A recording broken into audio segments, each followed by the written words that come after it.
Buenas tardes. Muy buenas tardes. La Universidad Popular Carmen Michelena, como siempre, os agradece que nos acompañéis para escuchar nuestra conferencia de hoy, que, bueno, es un título parecido al que tenemos puesto, pero no pasa.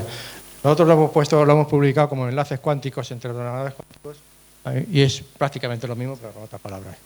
Según nos ha comentado el ponente, que nos ha mandado las reseñas para publicitarla precisamente, nos va a hablar sobre el funcionamiento de los ordenadores cuánticos, para qué sirven y cómo se construyen hoy en día y la dificultad que también nos encontramos algunas veces, se encuentran algunas veces por motivo del tamaño o cuando estamos trabajando con el enlace de múltiples ordenadores cuánticos. Para hablar de todo esto, nos visita por segunda vez a esta Universidad Popular Juan José García Ripoll, que es investigador científico del Instituto de Física Fundamental y es el encargado de coordinar el grupo de investigación en fundamentos e información cuántica. Por supuesto, el Instituto de Física Fundamental está adherido al CSIC, ¿no? Muy bien, pues no quiero decir más bobadas. A partir de ahora hablamos en serio y Juanjo se va a encargar de ello. Pues sí, me recuerdan dos cosas, perdona, tienes razón, César. Por favor, vamos a poner los teléfonos en modo avión o por lo menos en silencio. Y en contra de lo que hacemos otras veces, de decir vamos a esperar hasta el final para si alguna persona tiene alguna duda o algo que quiere que le expliquemos de otra forma, él prefiere que levantamos la mano y entonces hacemos la pregunta y sobre la marcha se le hace más dinámico y a mí me parece una buena idea. O sea, entonces esta vez no os aguantéis la ganas de decir que os gusta o no os gusta y de decir que os ampliemos porque lo hará con mucho gusto. Muchas gracias, Juanjo, cuando quieras.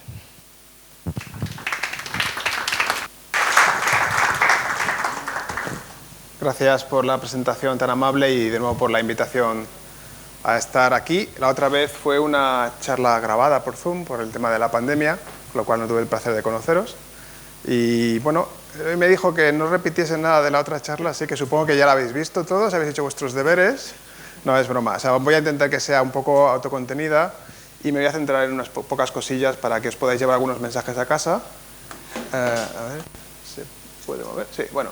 Yo trabajo en el CSIC, eso se ve un poquito pequeño, pero bueno, trabajo en el CSIC en computación cuántica y tecnologías cuánticas y soy parte de una red muy grande del CSIC que se llama la Plataforma de Tecnologías Cuánticas.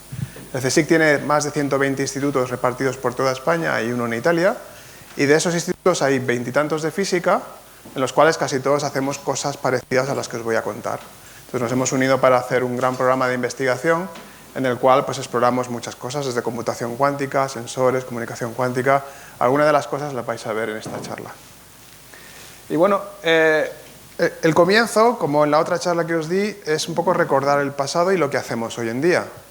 Tenemos la primera revolución cuántica. ¿En qué consiste eso? Consiste en que, gracias a los padres de la física cuántica, podemos explicar con teorías muy precisas cómo funciona la naturaleza a escalas muy pequeñas. Por ejemplo, por qué los átomos se juntan para hacer moléculas, o cómo se mueven los electrones en un material, en un metal, en un semiconductor o en otros sistemas. Entonces, ese conocimiento tan preciso es lo que nos permite hoy en día tener nuevas tecnologías. Por ejemplo, tenemos nuevas formas de generar... ¡Uy! Me he ido al final, no, mal. Nuevas formas de generar luz.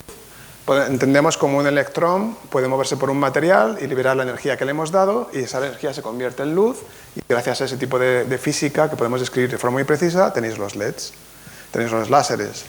Gracias a la física cuántica entendemos cómo funcionan los materiales semiconductores y con ellos hemos construido el transistor. Entonces, ¿esto qué nos permite? Pues nos permite en el fondo hacer con dispositivos muy pequeños y a escalas muy grandes tareas muy sencillas. El transistor lo podéis ver como un conmutador, en el fondo es algo que enchufa y desenchufa la corriente o la modula, es lo que hace un relé a principios del siglo pasado, y el láser pues sirve tanto para iluminar como para cortar, como para afectar a materiales y otro tipo de cosas. Entonces la primera revolución cuántica es increíble, es básicamente el sustento de nuestra tecnología hoy en día. Si veis la cantidad de procesos industriales y cómo la economía se construye sobre distintas tecnologías, la física cuántica está en gran parte de todas ellas. Entonces, veis un poco el tamaño de la economía en función de cómo la física cuántica influye sobre ella. Pues hay desde telecomunicaciones, la fibra óptica existe gracias a estos LEDs y a estos tipos de dispositivos de detección de luz. Tenéis sistemas de imagen médica, que existe gracias a superconductores y otros materiales que explicamos con la física cuántica. En general, vivimos hoy en día en un mundo de tecnología que está soportado por la física cuántica. Entonces, ¿qué ha ocurrido en los últimos años? Bueno, no en los últimos años, en las últimas décadas. Bueno, pues que hemos visto que esa tecnología, que cada vez mejora aún más rápido, empieza a saturar. La ley de Moore, que nos predice que podemos tener cada 2 años una duplicidad en el número de transistores y podemos reducir el tamaño de estos transistores, se está incumpliendo. Estamos empezando a tener dispositivos con más procesadores, pero cada vez más lentos o que disipan más calor. Tenemos nuevas necesidades de seguridad, de privacidad, y tenemos un montón de datos que procesar, y el gasto energético en el procesado de esos datos es ingente, es increíble. Pronto probablemente sea el mayor consumo de energía sobre el planeta. Entonces, ¿cómo podemos buscar tecnologías que nos permitan superar estas barreras hoy en día? Bueno, cuando yo empecé a hacer la tesis, pues ya circulaba un poco una idea de que la computación como la podemos hacer hoy en día no es sostenible. No podemos hacer transistores cada vez más pequeños. Si pensáis, para hacer un transistor más pequeño lo que hacemos es cables cada vez más finos. Si llegáis a tamaños de decenas de nanómetros, ya estáis manipulando cables con un grosor de muy pocos átomos. Entonces, si llegamos a un sistema tan pequeño en el cual nuestros cables son de un solo átomo, por decir una cosa así fantasiosa, no podemos esperar que ese cable se comporte como el cable al que está acostumbrado un ingeniero. Vamos a tener que explicar con las reglas de la mecánica cuántica. Y una de las cosas que predice la mecánica cuántica, por ejemplo, es que cuando tienes una barrera energética para una partícula, esa barrera energética no es perfecta. Esa partícula puede deslocalizarse, entrar por un cable y saltar la barrera energética que le impediría en un sistema clásico ir al otro cable. No solo eso, sino que en algún punto en esa imagen donde entran los electrones por arriba y tunelean hacia abajo, en algún punto de esa trayectoria el electrón está deslocalizado entre los dos cables a la vez. Está en un estado de superposición, la superposición cuántica. Entonces, bueno, esta charla va un poco de ese tipo de física, ¿vale? En la otra charla me centré más en explicaros cómo funciona un ordenador cuántico y para qué sirve y qué utilidades tiene o creemos que tiene en el mundo industrial, y hoy lo que me voy a centrar un poco más es en la física de estos sistemas, las limitaciones y qué cosas estamos haciendo para mejorarlos. Entonces, esta es la segunda revolución cuántica. O sea, en el fondo, esto surge de la idea de tenemos una forma de calcular y crear tecnología, cuáles son los límites físicos a los que nos enfrentamos y que nos permitirá hacer esa física con estos sistemas. En los años 80 había físicos como Richard Feynman o Landauer o muchos matemáticos e ingenieros que se preocupaban por eso, pues cuáles son los límites físicos de la computación. En particular Richard Feynman, que venía de un mundo muy ajeno a esto, venía del mundo de las teorías de campos, de la electrodinámica cuántica, utilizaba los ordenadores como una herramienta fundamental para intentar entender los modelos matemáticos tan complicados que manejaba. Y se dio cuenta de que esos ordenadores en realidad no podían resolver problemas muy complicados. Cuando él incrementaba el tamaño de sus problemas teóricos, la capacidad de cómputo que necesitaba crecía exponencialmente. Y esa curiosidad por entender qué podía hacer un ordenador le llevó a pensar de otra forma. Le llevó a pensar en cómo otros sistemas físicos podrían reemplazar a un ordenador para hacer las tareas en las que él estaba interesado. ¿Qué pasaría, por ejemplo, si en vez de construir un ordenador pues con semiconductores como los hacemos hoy, pues los hacemos con átomos? Un átomo no se comporta como un metal, no se comporta como un material por el que pasan electrones. ¿Qué pasa si ese átomo sigue unas reglas de la mecánica cuántica? El sistema cuántico va a ser capaz de calcular. Entonces la idea de Richard Feynman quedó ahí un poco enterrada. Ha habido muchos físicos que después de él empezaron a redescubrir esa noción. En 1984 hubo un par de físicos en IBM que de hecho enfocaron esto desde otro punto de vista. Tenemos sistemas cuánticos que son los fotones. Hoy vamos a ver muchos de ellos. Pues ellos empezaron a preocuparse qué pasa cuando creamos un fotón en una superposición de dos estados cuánticos.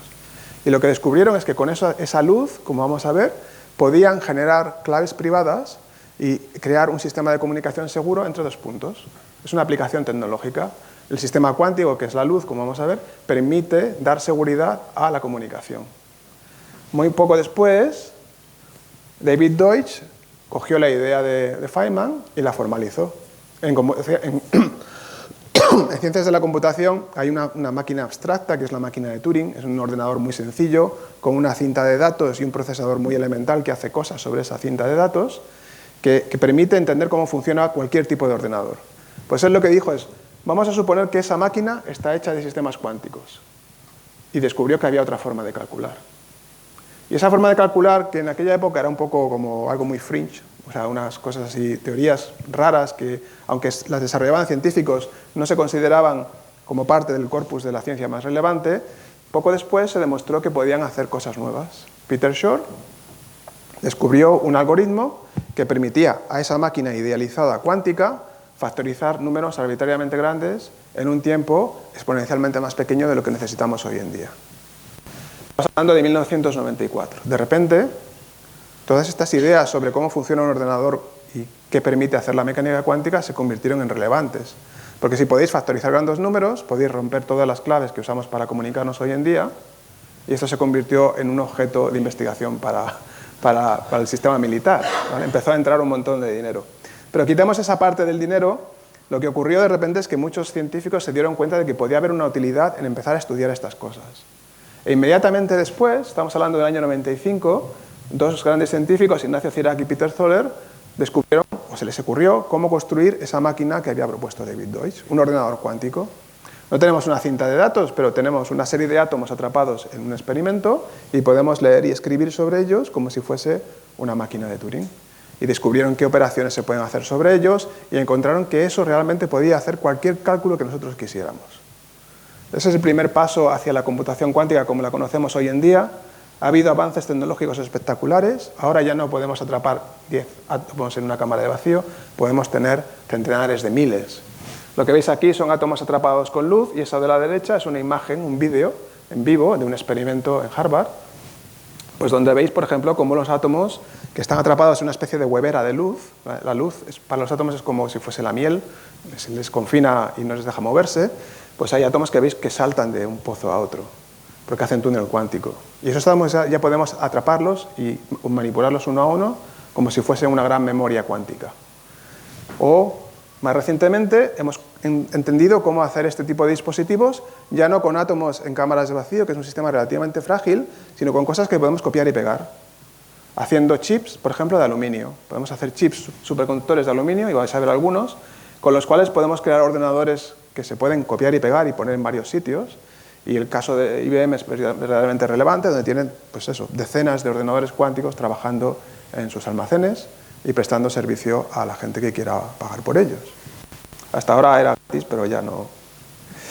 Entonces, ¿qué ha ocurrido? Pues nada, tenemos por un lado una física que nos permite hacer nueva computación y todo un cuerpo de computación, teoría de la computación, matemáticas y demás, que nos enseñan qué pueden hacer esos ordenadores.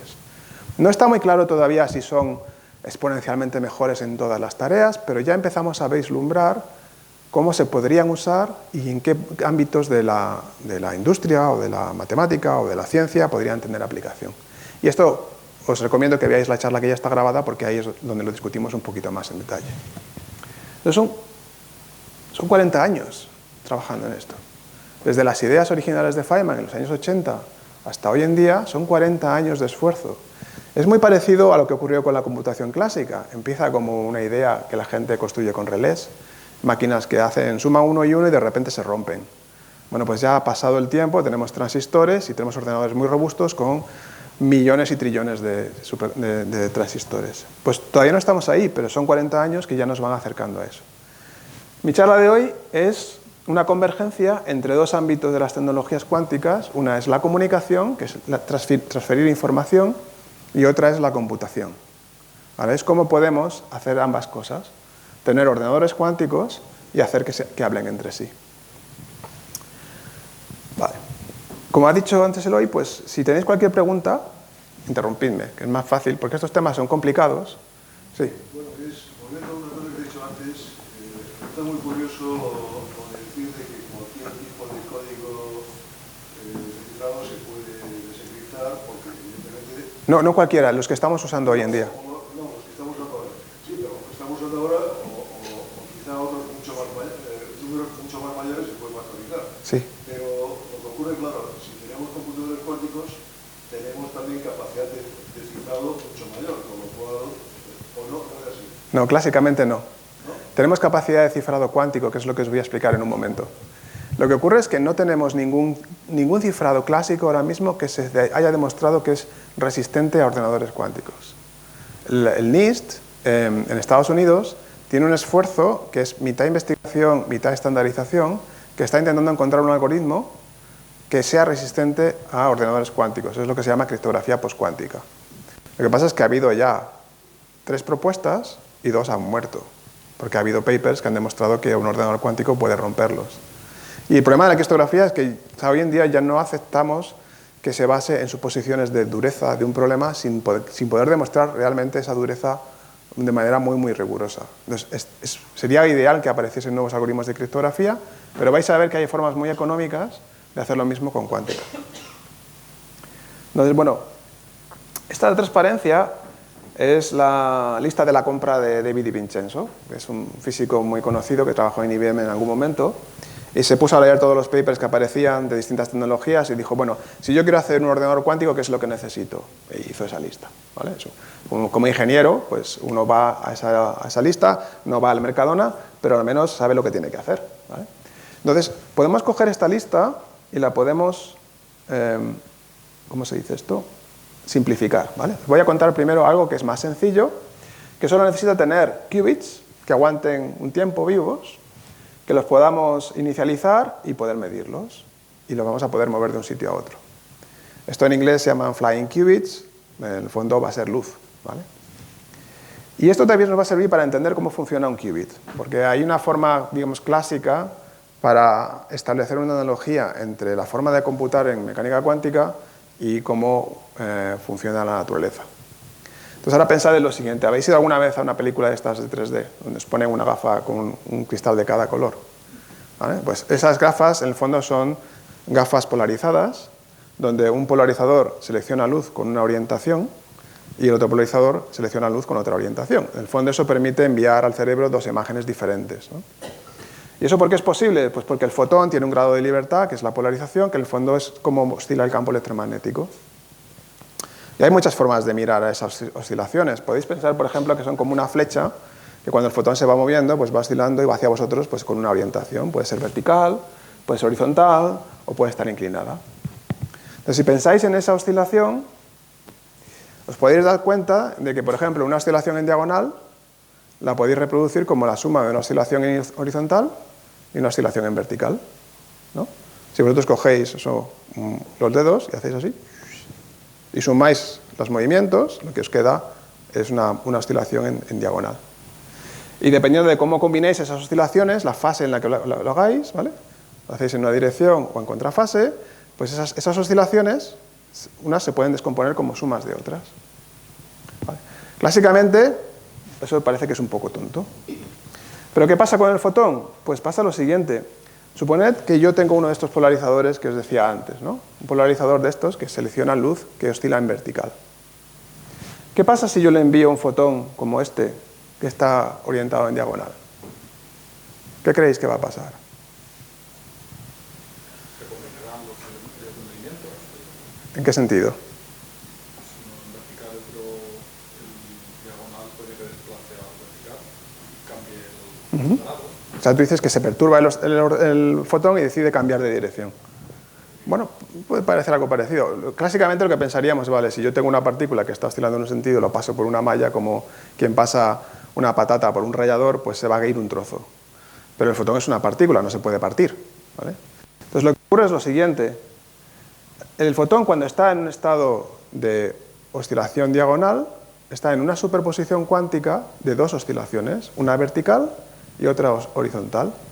Si yo pongo un polarizador en dirección vertical y envío fotones en dirección diagonal contra él, lo que va a ocurrir es que cada vez que el fotón impacta con el polarizador, de forma aleatoria, va a escoger una de esas 2 direcciones. Eso es como una medida cuántica. La diferencia entre la cuántica y la clásica es que en la cuántica trabajamos con objetos que están en superposiciones de posibilidades distintas. Y en este caso en particular hacéis el experimento y lo que veréis será algo parecido. Enviáis el fotón en diagonal contra un medidor y unas veces aparecerá, veréis llegar un fotón, por lo cual está oscilando en dirección vertical, y otras veces no veis nada, con lo cual el fotón estaba en polarización horizontal y lo habéis perdido. Es una medida cuántica y es fácil, yo creo, de entender. Y en el fondo es como funcionan casi todos los dispositivos cuánticos, ¿vale? Tenemos superposiciones de distintas alternativas. Ahora lo que vamos a hacer es algo más sofisticado. Vamos a crear dos fotones en un estado entrelazado. La idea es la siguiente. Voy a crear de un sistema físico, no es una bombilla, pero es algo que se le parece mucho, es algo que ilumino con un láser, lo caliento y salen de un fotón, salen dos parejas de fotones.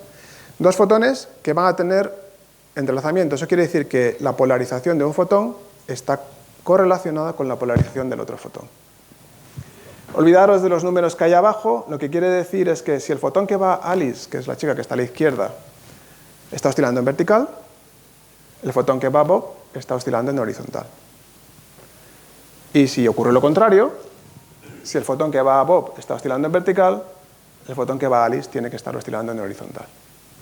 Esto es un estado entrelazado y es una superposición cuántica de ambas posibilidades, con la misma probabilidad.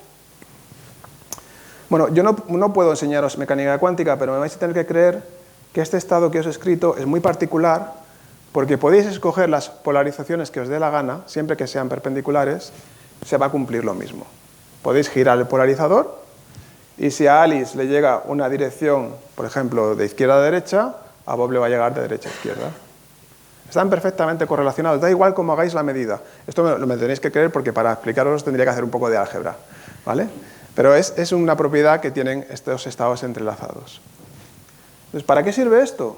Pues sirve para hacer un experimento muy curioso, en el cual vamos a mandar a Alice a Barcelona y a Bob lo vamos a mandar a las Islas Canarias. Y vamos a poner un generador de fotones en un satélite de Hispasat. Y este generador de fotones va a enviar esos fotones a distintas puntas del planeta. Lo que vamos a decirle a Alice y Bob es que ellos, antes de hacer el experimento, sin pensarlo mucho, van a escoger cómo colocan sus polarizadores en cada fotón que reciben. Por ejemplo, Alice puede decidir colocar su polarizador en vertical para discriminar polarización vertical y horizontal. O Bob puede decidir colocarlo inclinado, como está aquí, ¿vale? Es una decisión que toman ellos y no se la dicen a nadie. Y a medida que llegan los fotones, pues van a pasar unas cosas curiosas, ¿vale? Cuando Alice y Bob han escogido la misma forma de medir, yo no sé si lo veis porque está un poquito pequeño. Si coinciden, si ambos han colocado los polarizadores en vertical o en horizontal, pueden discriminar fotones que están oscilando en vertical y en horizontal.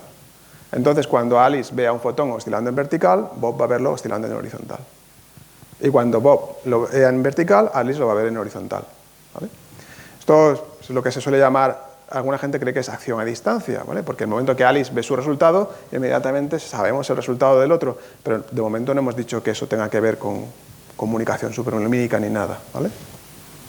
Si ahora ocurre que cambiamos la orientación de los polarizadores, pero siguen coincidiendo, los resultados también siguen estando anticorrelacionados.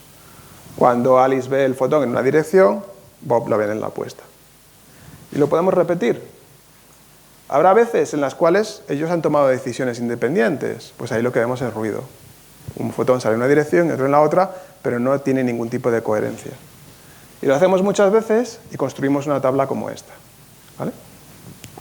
Entonces, Alice ha hecho sus medidas, ha decidido cómo medir y tiene una serie de resultados. Bob ha hecho sus medidas, ha decidido cómo medir y tiene una serie de resultados. Entonces ahora lo único que vamos a hacer es publicitar, van a publicitar cómo han medido cada uno. No van a publicitar el resultado, solo van a publicitar cómo han medido. Entonces lo que ocurre es que de esa forma pueden desechar todas las medidas en las cuales no se han puesto de acuerdo, ¿vale? Si Alice había colocado el polarizador en vertical, pero Bob lo había colocado en diagonal, ese resultado se tira. Es lo que veis ahí en gris. ¿Y qué es lo que queda?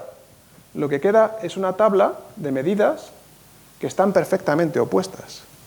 Cuando uno ha escogido una forma de medir, tiene un resultado que es aleatorio, puede ser horizontal o vertical, o diagonal, pero es el opuesto al que ha recibido el otro. Sin haber dicho nada, sin haberse comunicado. Tienen dos cantidades perfectamente aleatorias que no conocen, no han compartido, pero saben que son justo las opuestas. Si ponemos números, donde Alice decide llamar a una cosa 1, Bob va a tener un 0, donde Bob tiene un 0, Alice tiene 1. ¿Para qué sirve esto?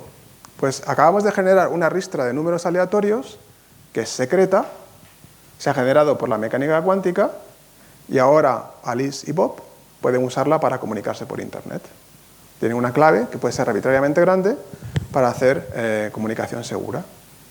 ¿Y esto solamente, qué hemos necesitado para esto? Generar fotones, generar luz entrelazada y hacer medidas de esa luz de una manera más o menos sistemática con un protocolo. Hoy en día esto se puede hacer de muchísimas formas. Se puede hacer a través de la red telefónica, y así Telefónica lo ha demostrado, a través de la fibra óptica. Se puede hacer pues, con estaciones espaciales, con satélites, con barcos, con lo que queráis, básicamente. Cualquier cosa que tenga ángulo de visión a distintos puntos que se quieran comunicar. Y de hecho es una idea que Europa está financiando como parte de su infraestructura de comunicación segura entre satélites. Porque pronto abandonaremos la comunicación entre satélites por microondas y usaremos láseres focalizados de un punto a otro, de un satélite a otro y de un punto a otro de la Tierra a esos satélites, y añadir estos protocolos sobre esa comunicación y hacerlos ultraseguros es relativamente económico. ¿Y qué tiene que ver esto con la computación cuántica? Pues tiene que ver para lo que vamos a hacer. Porque lo que hemos hecho en este protocolo que yo os he contado es ver una consecuencia de crear sistemas cuánticos que están entrelazados y distribuirlos.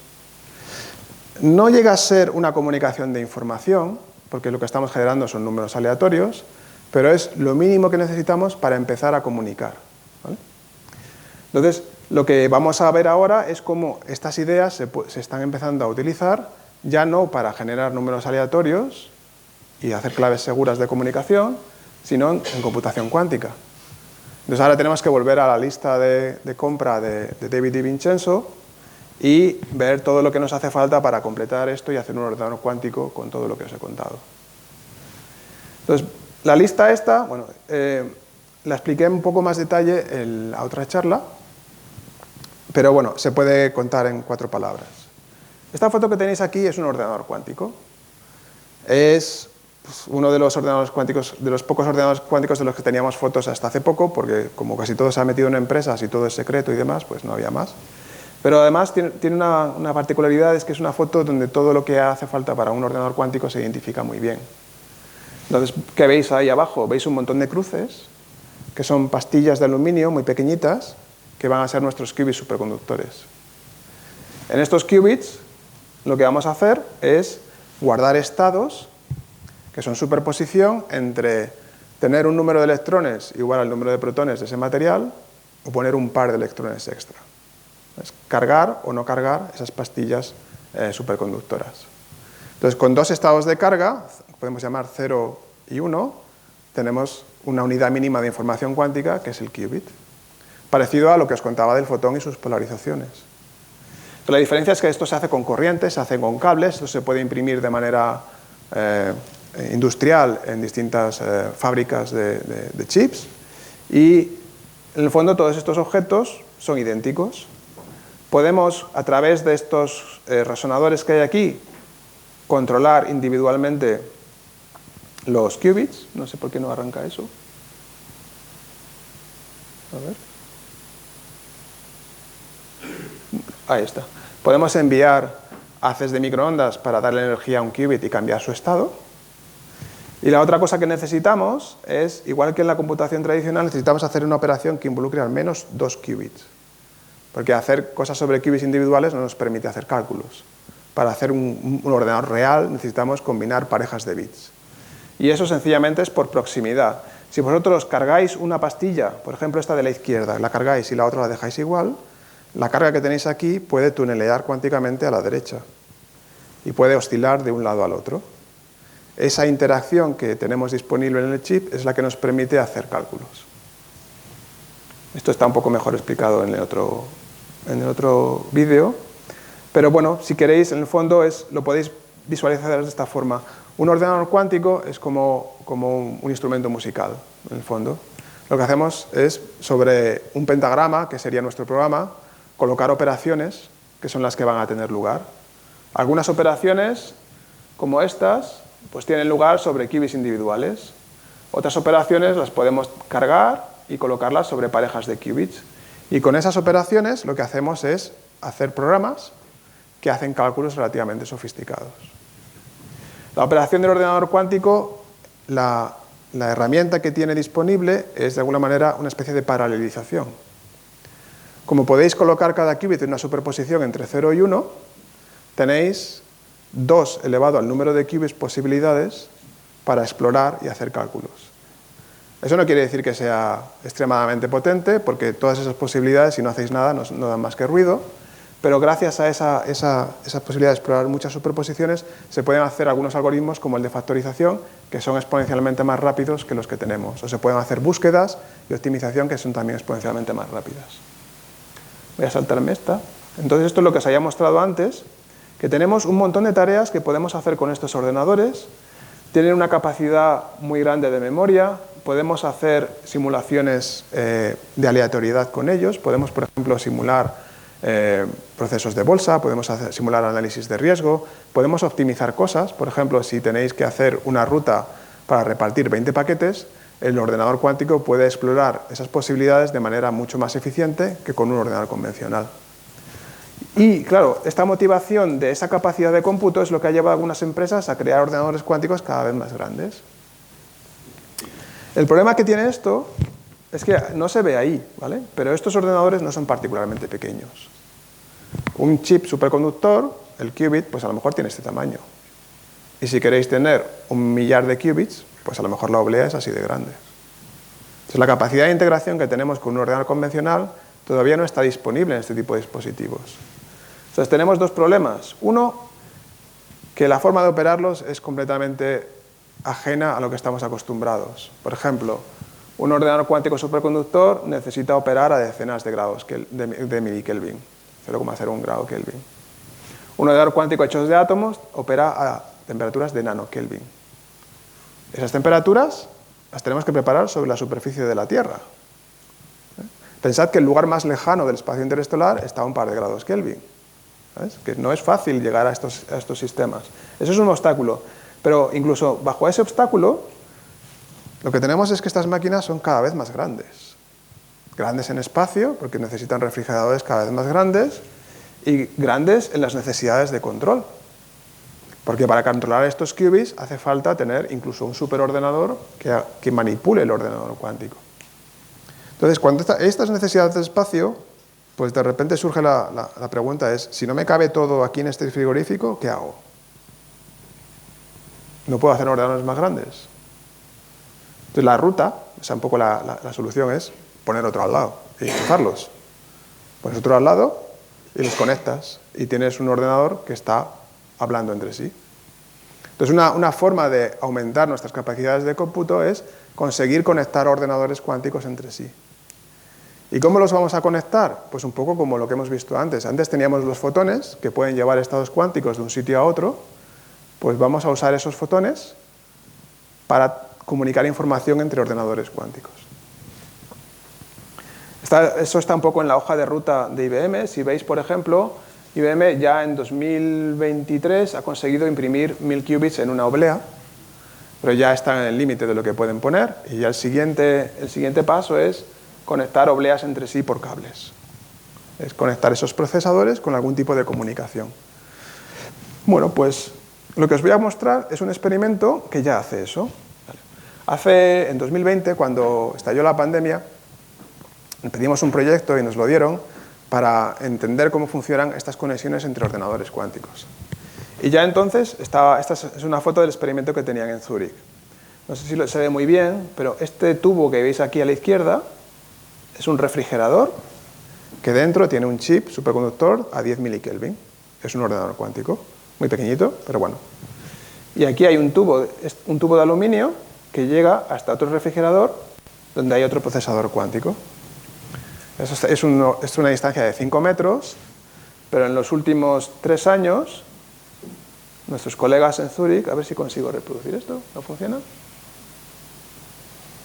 Han conseguido alargar el experimento, han tenido que buscar espacio en la universidad, en los sótanos de la universidad, y ahora lo que hay es una conexión que tiene 30 metros de largo.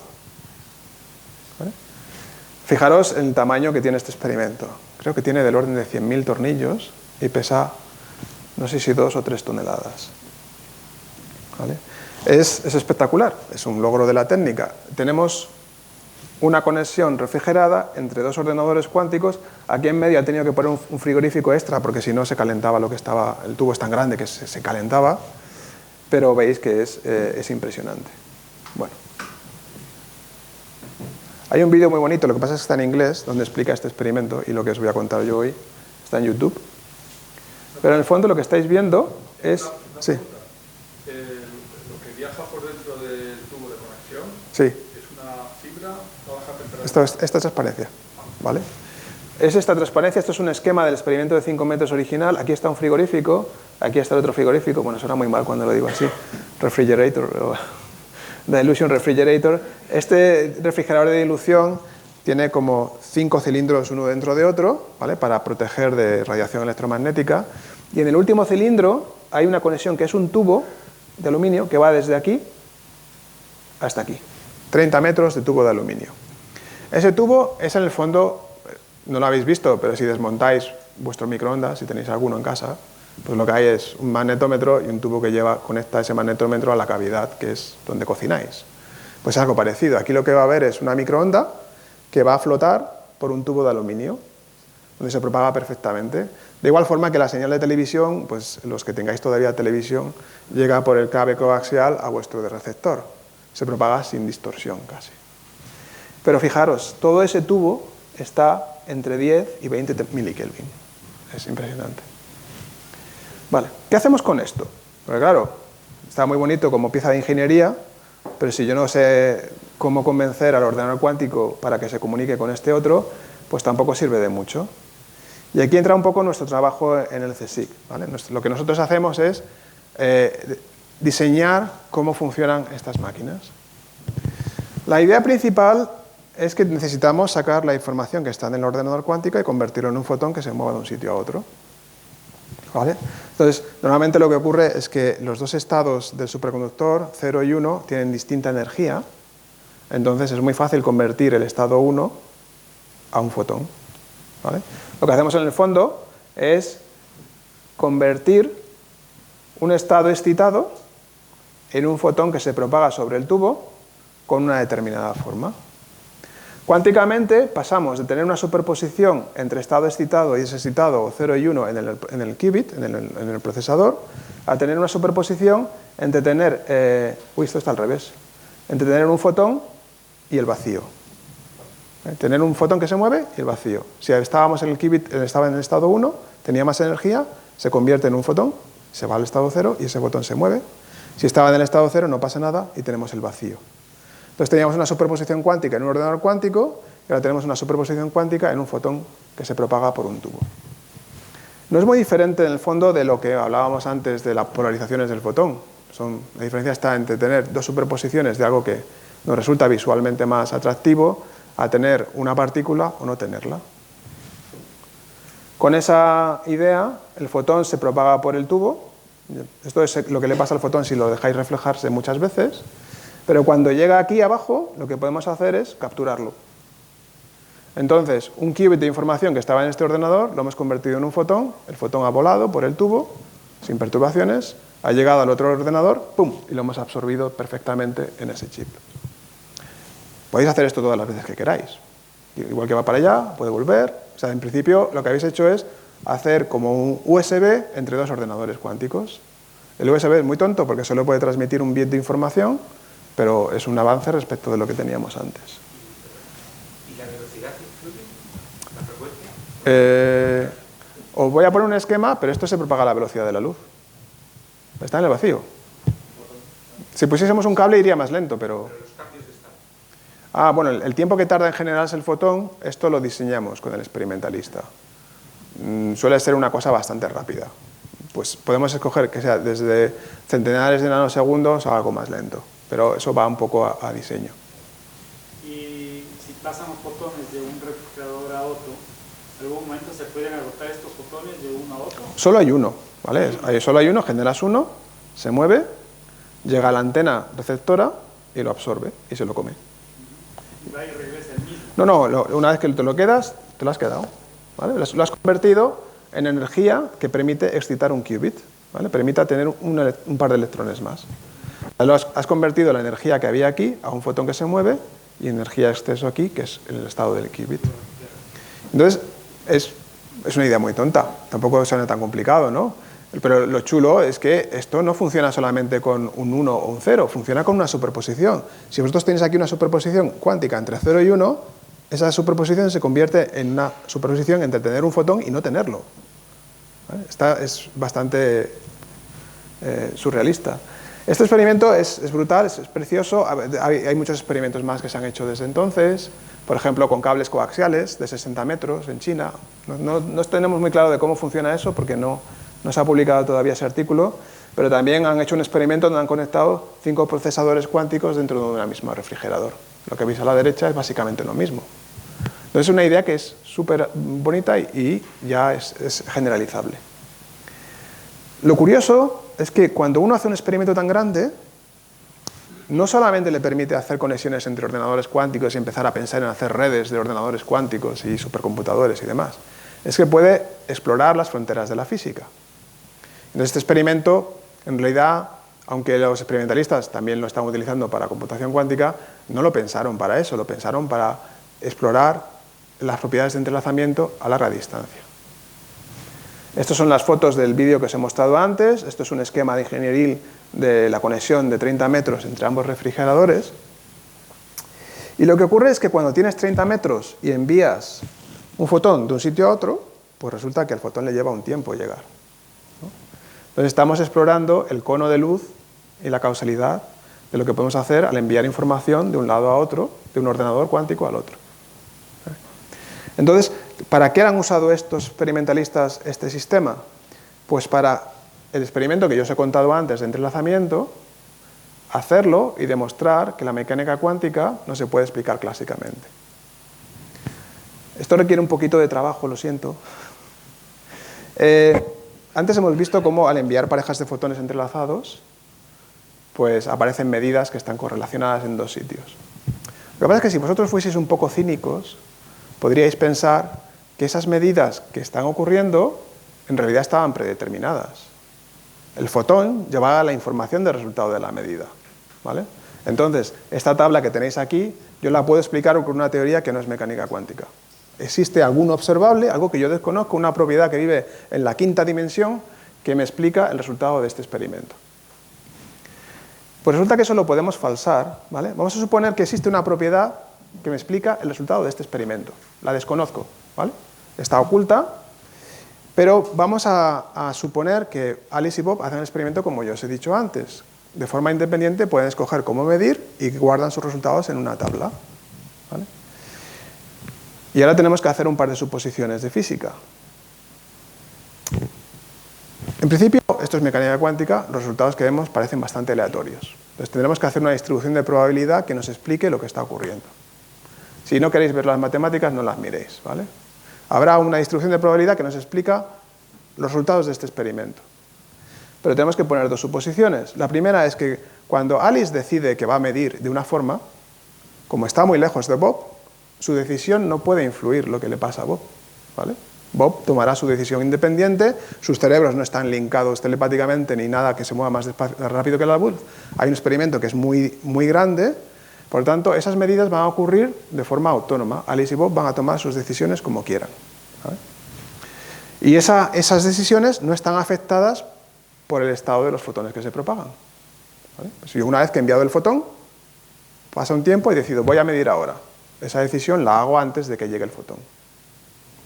Si eso ocurre, pues matemáticamente va a ocurrir dos cosas. Vamos a poder definir dos cantidades que se refieren a las dos elecciones de medida, vertical, horizontal o diagonal. Son dos números, ¿vale? Son dos diferencias de la probabilidad de obtener un resultado cuando he escogido una forma de medir y obtener el resultado opuesto. Como las probabilidades de dos alternativas están entre 0 y 1, ese número está entre más 1 y menos 1. Entonces lo que hacen los experimentalistas es que construyen estos números y los van a ver experimentalmente. Van a hacer un montón de medidas escogiendo aleatoriamente cómo medir, van a hacer una tabla, van a sacar esos números y van a calcular una cantidad, que está aquí la receta, que bueno, parece un poco sacada de cualquier sitio. Lo que ocurre es que esta cantidad, si vosotros suponéis que el sistema es clásico, como mucho puede llegar a 2. ¿vale?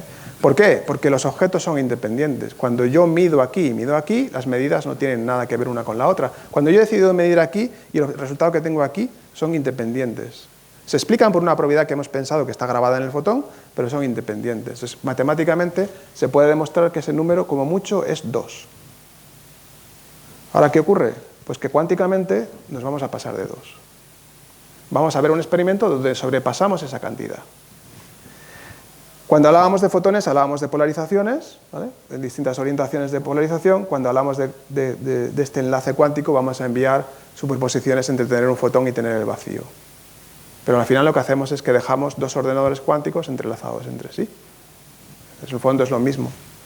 En vez de tener un fotón, tendremos un qubit a la izquierda y un qubit a la derecha que se van a ver entrelazados por la propagación de un fotón. Cuando envío el fotón, se está propagando por aquí, decido cómo medir antes de que llegue. Esa decisión significa que como el fotón está lejos, es independiente de lo que yo he generado. Y en el estado receptor toman su propia decisión de cómo la medir.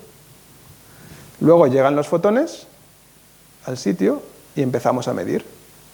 Y esa medida, al final, las guardamos en una tabla y obtenemos los resultados. Y el resultado es un poco la gráfica que se ve aquí a la derecha. Dependiendo de cómo hemos escogido la forma de medir, qué es vertical y horizontal y qué es diagonal o en una dirección o en la otra, pues tenemos distintas violaciones, pero en algunas situaciones esa cantidad que hayamos calculado está por encima de 2. Este experimento es en el fondo el experimento por el cual se otorgó el premio Nobel a varios físicos, Alan Speck, Salinger, porque en su momento lo hicieron con fotones y luz. Aquí lo hemos hecho con microondas propagándose por un tubo superconductor. Y lo que nos demuestra es que lo que ocurre en este experimento, lo que ocurre al distribuir entrelazamiento entre estos dos ordenadores cuánticos, no se puede explicar por medios clásicos. Podéis inventaros explicaciones que supongan comunicación superlumínica. Por ejemplo, cuando el fotón llega aquí y toca el medidor y es absorbido, ese resultado inmediatamente se propaga al otro lado. Podríais hacerlo. Pero en física más o menos estamos bastante convencidos de que la velocidad de la luz es un límite universal a la posibilidad de comunicar información útil. Entonces hay una contradicción entre suponer que existe información clásica que puede explicar este experimento y lo que el experimento nos dice. Pero por otro lado, esto lo que nos dice es que este enlace es cuántico. A pesar de tener en 30 metros y ser una tonelada de experimento, se explica con una física, que es la física cuántica, que habíamos diseñado para los objetos muy pequeños. Entonces, estamos llevando la física cuántica del mundo de lo microscópico al mundo macroscópico, realmente macroscópico. Experimentos de toneladas. ¿Y cuál es el futuro? Bueno, a la gente le gusta poner esta foto como el estado de la computación cuántica hoy en día. Yo os voy a decir que esto es mentira, ¿vale? Nos parecemos más a esto, ¿vale? ¿Por qué? Pues porque en el fondo el ordenador cuántico es como un bebé al que le tienes que hacer todo, ¿vale? Tenéis ahí un montón de qubits y hay que hacerles cosas a los qubits y convencerles de que hablen entre sí y que interactúen y que intercambien información. Entonces, nada autónomo, todo muy asistido, ¿vale? Pero bueno, ya estamos aprendiendo a hacer estos ábacos pues, a grandes distancias. Tenemos experimentos que conectan ordenadores cuánticos entre sí. Pues parece que esto va a algún lado. A los físicos como yo, que trabajamos en física cuántica, nos interesa también por la física, porque entre medias hay un campo electromagnético cuántico que está comunicando dos objetos macroscópicos, y eso es una física fundamental preciosa, pero ya nos va a permitir hacer redes de ordenadores cuánticos o incluso conectar otros dispositivos a esos ordenadores cuánticos, por ejemplo, sensores, ¿no? Por ejemplo, podemos tener un aparato de radiofísica y empezar a hacer medidas correlacionadas con estos objetos. Sin embargo, seamos honestos, estos ordenadores cuánticos todavía no son extremadamente útiles. Tenemos que buscar formas de corregir todos los errores que ocurren en ellos. Algunas formas que hay es colocar centenares de miles de qubits sobre un chip e intentar distribuir la información para que los errores no sepan dónde encontrarla. Pero tampoco tenemos muchas cosas que sepamos hacer con ellos, ¿vale? Esto es como un martillo que está buscando siempre clavos. Tenemos solo un martillo, un par de algoritmos que conocemos y los intentamos aplicar a todos. Pues ahí es donde estamos. Y para reflejar esa imagen de ábaco, os voy a cerrar la charla con unas imágenes de otros ordenadores cuánticos diferentes. Estos están hechos con átomos. Resulta que los experimentalistas de física atómica han descubierto cómo agarrar átomos con luz y moverlos a donde quieren. Y no solamente los mueven a donde quieren, sino que pueden tener centenares y miles de átomos atrapados de forma independiente. La tecnología no es muy diferente de la que tiene ese proyector. Ese proyector tiene un chip con un montón de microespejos, de manera que cuando yo quiero ver un color o no quiero ver ese color, pues orienta la luz hacia otro lado y no llega al proyector. Bueno, pues con esos microespejos pueden atrapar luz, hacer estas figuras tan bonitas, pero pueden crear un ordenador cuántico como el que veis en esa foto y manipularlos de forma espectacular. ¿Vídeo? Venga, ¿no hay vídeo? Ay, no me sale el vídeo. Pues esto merece la pena. Aquí está.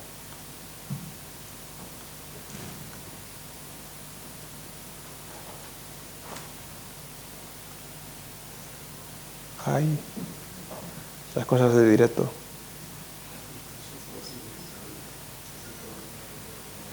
Pues ha decidido que no quiere. Bueno, lo tengo en Twitter si queréis. Ah, mira, ahí está. ¿Lo veis? Están manipulando un montón de qubits, cada átomo es un qubit. Los llevan juntos para que interactúen y hacer operaciones matemáticas entre ellos. Y no lo estáis viendo, porque no sabéis de esto, pero en el fondo aquí han estado usando muchos qubits para almacenar la información de manera redundante. Entonces esto es un ordenador cuántico que está operando con un código resistente a errores.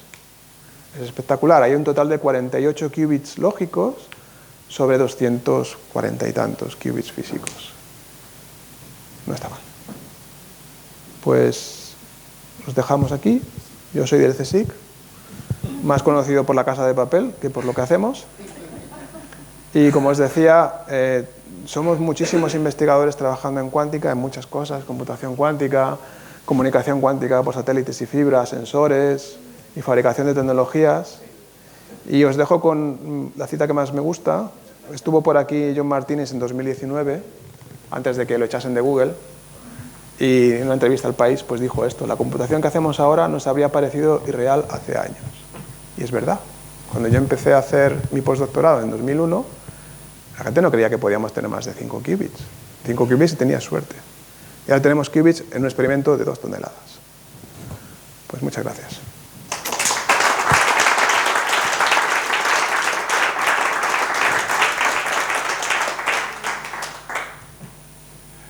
Bueno, se les sabrá que no estamos acostumbrados a la propuesta que nos ha hecho interrumpir. Yo, único, por si alguien se ha quedado con la gana de preguntar alguna cosa, pues, hable ahora o casi para siempre. Pero no hay ninguna pregunta. Bueno, pues parece que... Hay una pregunta. Ah, perdona, no te había visto, Víctor, perdona. Los ordenadores convencionales es muy fácil programarlo, bueno, es fácil, lo veía, ¿no? Pero es cierto que en un ordenador convencional lo que hay que hacer es un algoritmo, pasarlo a un lenguaje de programación. Pero un ordenador cuántico no funciona de esa manera. ¿Podrías darnos una idea de qué es lo que se puede hacer con eso? Porque no es una cosa nada sencilla. Entonces, ahí yo creo que la limitación no es ya la capacidad de cómputo, sino el hecho de que no se programación un ordenador cuántico. Tienes toda la razón. Hay una cosa, matemáticamente se puede demostrar que un ordenador cuántico puede correr los mismos programas que un ordenador clásico. Lo que pasa es que eso es un desperdicio, porque con lo caros que son, cada qubit nos cuesta $500.000 euros, pues no merece la pena hacerlo así, ¿no? Pero el ordenador cuántico lo que puede hacer es explorar distintas posibilidades de cálculo. ¿Cómo funciona el ordenador cuántico? Funciona un poco por interferencia. Es como las olas del mar, ¿no? Y nosotros lo que hacemos en el ordenador cuántico es crear superposiciones cuánticas. Por ejemplo, podéis coger 20 qubits y colocarlos en una superposición de 0 y 1. Entonces, ¿qué hace? Pues eso significa que tenéis 2 elevado a 20 números distintos guardados ahora mismo en ese ordenador. Con las operaciones que os he mostrado un poco de 1 y 2 qubits, podemos hacer cualquier proceso matemático que tú quieras, como las puertas AND, NOR y NAND, que son las bases de un ordenador convencional. O sea, que podéis hacer un cálculo matemáticamente idéntico a un ordenador convencional y luego sobre el resultado hecho sobre un montón de números, podéis hacer preguntas. Entonces, por ejemplo, la factorización de Shor lo que hace es colocar una superposición de todos los números posibles, hacer una serie de operaciones matemáticas y luego preguntar, de alguna manera, hacer una parte última del algoritmo que hace que toda la probabilidad de esa superposición se colapse exclusivamente sobre el número o los números que son los factores de ese primo que has programado. Entonces, de alguna manera, el ordenador cuántico lo que hace es explorar posibilidades y con la inferencia cuántica resolver problemas combinatoriamente muy grandes. Todavía no sabemos hacerlo bien, pero, por ejemplo, estamos empezando a usar esos ordenadores para optimizar, ¿no? Por ejemplo, lo que decía antes, tenéis rutas que tienen que pasar por 20 sitios. ¿Cómo las optimizamos? Pues explorando todas esas posibilidades. O luego otra forma de calcular diferente es intentar imitar la aleatoriedad. Si vosotros queréis simular una cartera de productos de inversión o el riesgo de que 100.000 empresas diferentes con distintos mercados quiebren, eso es un análisis muy pesado que hacen los bancos por la noche, cuesta muchísimo dinero porque hace falta supercomputadores. Pues esas distribuciones de probabilidad se pueden grabar en un ordenador cuántico con moderado esfuerzo y si un ordenador cuántico es lo suficientemente grande, pues puede responder a preguntas sobre eso. ¿Cuál es el riesgo de esa cartera? ¿Cuál es el riesgo de esa inversión? ¿Con qué probabilidad va a ocurrir esto? ¿Con qué probabilidad va a ocurrir esto otro? Y ahí no hay ventajas exponenciales, pero hay otras ventajas bastante significativas que hace que mucha gente de este mundo pues esté investigándolo. Entonces son problemas muy nicho. Otros problemas que hay, por ejemplo, química, estudio de materiales. Cuando uno quiere simular grandes moléculas, hace cálculos muy sofisticados que se basan en mecánica cuántica. Pues el ordenador cuántico es un sitio donde podemos programar análogos de esas moléculas para hacer predicciones pues, sobre los niveles de energía, qué colores emiten, qué tipo de propiedades tienen, que, por ejemplo, si son aptas para hacer células solares o no. Y ese tipo de cálculos ahora mismo se hacen y son muy costosos y probablemente en el futuro se puedan hacer con estos experimentos cuánticos. Materiales muy sofisticados también se pueden simular aquí. Y en general, para la ciencia tiene un montón de aplicaciones. Para el mundo convencional, pues todavía no sabemos todo lo que se puede hacer. ¿Me responde más o menos? Y otra cosa más. El tema es que, por ejemplo, en inteligencia artificial las redes neuronales no son algoritmos, son otro tipo de cosas. Sí. En computadores cuánticos se ha intentado simular ese tipo de situación. Sí, hay análogos de algoritmos de aprendizaje automático que se ejecutan sobre ordenadores cuánticos.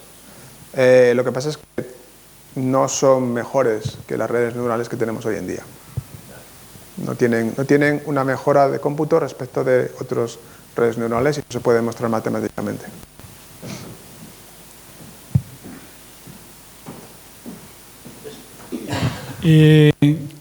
Has dicho que estos ordenadores cuánticos también tienen aplicación dentro de la medicina, ¿no?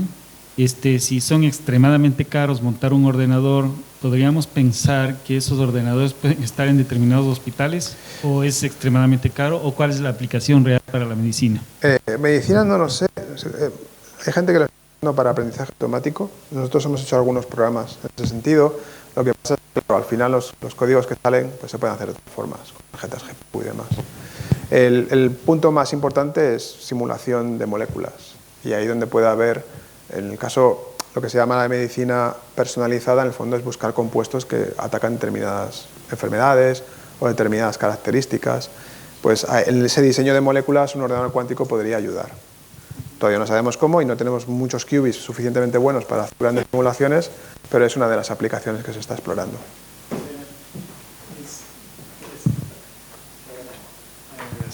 O sea que la aplicación no es para el paciente X, sino que hacer investigación en Exacto. temas de medicina. Un desarrollo técnico. Un desarrollo técnico, tecnológico de para tratar determinados casos de enfermedades. Sí. Hombre, es cierto que Cleveland Clinics, que es el mayor complejo de salud de Estados Unidos, ha comprado un ordenador cuántico y lo tienen instalado en un hospital. Pero bueno, a veces eso es más bien relaciones públicas que utilidad. Que no me diga mi estudiante que trabaja en IBM. En principio, un poco a propósito de las aplicaciones en medicina de la computación cuántica, a mí se me ocurre, y está relacionado también con una pregunta que te hago acerca de cuál es el nivel de desarrollo, el tiempo para que, digamos, podamos tener computación cuántica en los centros sanitarios o en la industria y demás. Pero bueno, con respecto a esto, he de decir que la capacidad de esto es tan brutal como, por ejemplo, que nosotros yo me dedico al tema de las radiaciones ionizantes y su uso en terapia y demás. Nosotros hacemos cálculos de Monte Carlo para hacer unos pequeños cálculos, unos pequeños resultados. A veces con unos ordenadores realmente potentes podemos necesitar a lo mejor semanas para obtener un resultado. Esto con la capacidad de la computación cuántica puede hacerse posiblemente en segundos, ¿no? Sí, es posible. Eso es algo tremendamente interesante. Luego, por otra parte, a nivel de simulación, pues echemos la imaginación a volar, ¿no? Las interacciones que puede haber, las relocalizaciones de los productos farmacéuticos y su interacción con el organismo. Bueno, esto es algo realmente fascinante, ¿no? Por eso mi pregunta iba dirigida a ¿cuándo? Bueno. ¿Qué tiempos? ¿Qué timing tenemos? ¿Qué timing tenemos en el desarrollo de esto y cuándo podremos empezar a disfrutar, ¿no?, de esta historia? A saber, la respuesta políticamente correcta suele ser dentro de 10 años. Entonces me preguntas dentro de 10 años y te diré que dentro de 10 años. Hay muchos obstáculos realmente científicos que tenemos para hacer estos ordenadores más grandes. Os he mostrado uno, que es el tamaño. Los superconductores están funcionando muy bien, son los ordenadores cuánticos más fáciles de copiar y de crecer que tenemos hoy en día, pero son muy grandes, muy costosos. No sabemos poner muchos qubits y que mantengan la calidad que necesitamos. Entonces, ese es un problema. El otro problema es corrección de errores. Ningún qubit va a sobrevivir eternamente, o al menos no tenemos esa noción. A lo mejor si conseguimos programar núcleos, pues podríamos hacer algo así, pero no se hace ahora mismo. Entonces, siempre va a haber errores, porque el sistema cuántico, cuando interactúa con la naturaleza, se estropea, pierde las superposiciones. Entonces, necesitamos algoritmos para corregir esos errores, y hay muchos. Y os he mostrado un vídeo pues, donde con los átomos se ejecutaba un algoritmo para comprobar si esos qubits tenían un error y corregirlo. Pero ahí falta muchísimo por hacer.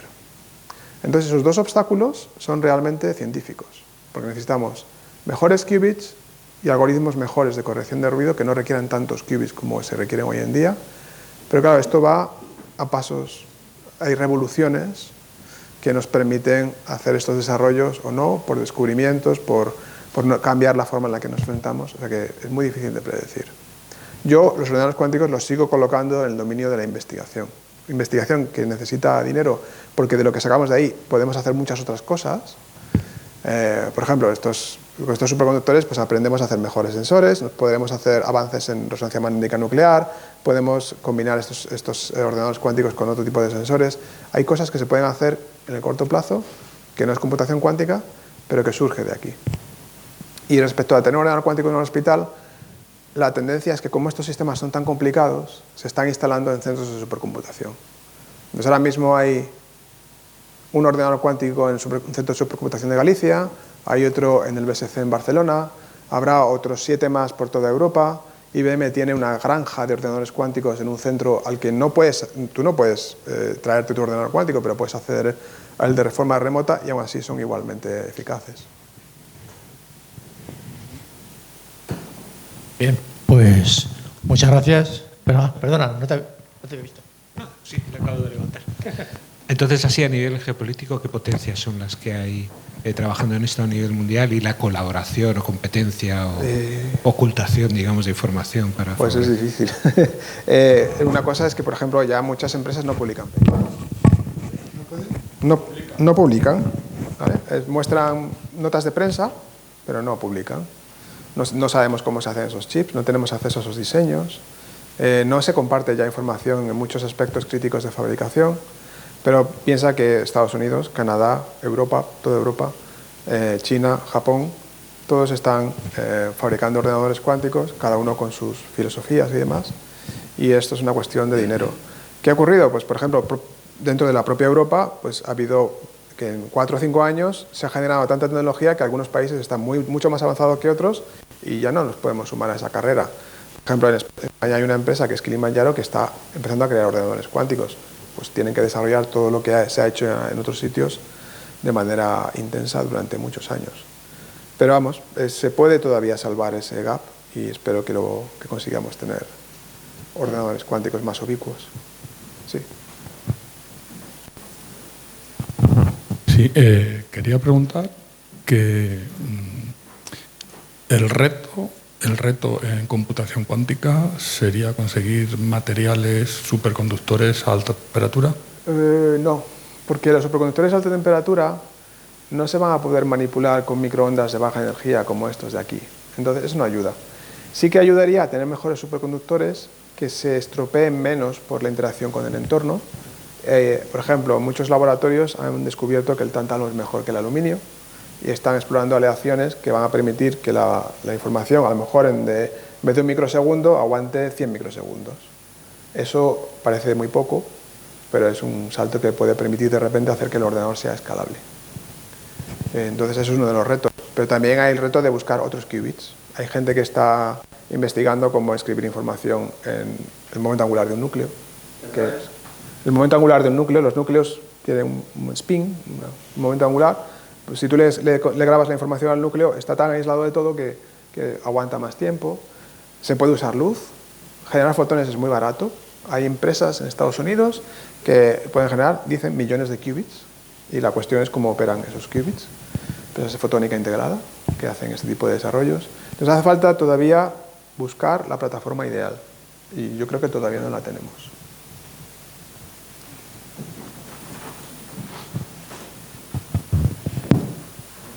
Muy buenas preguntas. Pues nada, muchísimas gracias. Parece que nos ha gustado mucho.